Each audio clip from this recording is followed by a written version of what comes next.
राधे राधे दोस्तों, हमारे चैनल चतुर्वेदी ज्ञान ज्योति में आपका हार्दिक स्वागत है। आप सब कैसे हैं यह बताने के लिए कमेंट बॉक्स में जय श्री राधे जरूर लिखें। राधे रानी की कृपा से आपका सब मंगल होगा। दोस्तों, रावण लंका का राजा था। शास्त्रों के अनुसार रावण महापंडित और महाज्ञानी था। उसे प्रत्येक बात का ज्ञान था। रावण इतना ज्ञानी था कि उसे पहले से ही अंदाजा लग जाता था कि आगे क्या होने वाला है। दोस्तों, रावण महाज्ञानी होते हुए भी अपने जीवन में एक बहुत बड़ी गलती की थी। उसने माता सीता का हरण किया था और भगवान राम के साथ दुश्मनी भी ले ली थी। रावण की यह एक गलती उसके सर्वनाश का कारण बनी थी। दोस्तों, पूरी दुनिया रावण को बुरे इंसान के रूप में जानती है और उसे बुरा इंसान मानती है। दोस्तों, लेकिन रावण भगवान राम से भी बहुत बड़ा ज्ञानी था। लेकिन यह बात भी सही है कि उसने सीता माता का हरण करके अपना जीवन समाप्त कर लिया था। दोस्तों, रावण ने भले ही सीता माता का अपहरण किया था, लेकिन वह हमेशा अपनी मर्यादा में ही रहा था। रावण ने अपनी छाया भी सीता माता पर कभी पड़ने नहीं दी थी। रावण बहुत ही सहनशील था। इसी वजह से सीता माता की मर्यादा बची हुई थी। दोस्तों, वैसे तो हम रावण को अच्छा नहीं कह रहे हैं, बल्कि हम आपको यह बताने की कोशिश कर रहे हैं कि केवल इंसान की एक गलती उसे पूरा बर्बाद कर सकती है, उसका विनाश कर सकती है, जैसे कि रावण के साथ घटित हुआ था।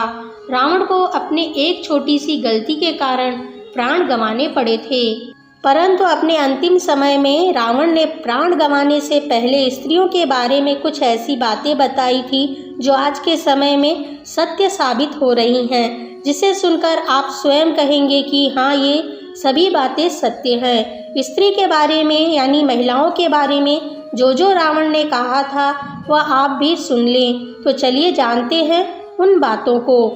दोस्तों, पहली बात, रावण ने अपने प्राण त्यागने से पहले पहली बात बताई थी कि स्त्री बहुत मतलबी होती है और वे अपना मतलब निकालने के लिए किसी भी हद तक जा सकती है, फिर चाहे आपको उसे धोखा देना भी क्यों ना पड़े या फिर किसी को अपने रास्ते से ही क्यों ना हटाना पड़े या किसी को उन्हें अपनाना पड़े। ऐसे में स्त्री अपने लालच के चलते कुछ भी कर सकती है। स्त्री किसी भी लालच में बड़े ही आसानी से फंस जाती है और आपको भी फंसा देती है। दोस्तों, दूसरी बात, रावण ने प्राण त्यागने से पहले स्त्री के बारे में कहा कि स्त्रियां हमेशा एक दूसरे की बुराई करती हैं। स्त्रियों को यदि राज की बात बता दे तो वे उसे छुपा नहीं पाती, उसे पेट में वे पचा नहीं पाती। ये गोपनीय बातों को, गुप्त रखने वाली बातों को चारों तरफ आग की तरह फैला देती हैं। इसलिए कभी भी स्त्री को गुप्त बातें, गोपनीय बातें नहीं बताना चाहिए। अगर ऐसा आप करते हैं तो वे आपके विनाश का कारण बन सकती हैं और यह बात बहुत हद तक सही भी है। आजकल हम यह देखते हैं, सुनते रहते हैं। दोस्तों, तीसरी बात, रावण ने प्राण त्यागने से पहले तीसरी बात यह बताई थी कि स्त्री अपनी किसी भी बात से बहुत जल्दी पलट जाती है और स्त्रियां कभी भी सत्य नहीं बोलती।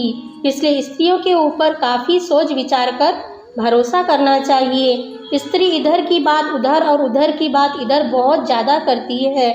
इस तरह स्त्रियां लोगों के बीच बात विवाद, लड़ाई झगड़े भी करवा सकती हैं, जिससे कोर्ट कचहरी के चक्कर भी लगाने पड़ सकते हैं। दोस्तों, आप अपने रोज के जीवन में इन बातों का अनुभव लगा सकते हैं कि रावण द्वारा बताई गई ये बातें कितनी हद तक सही हैं।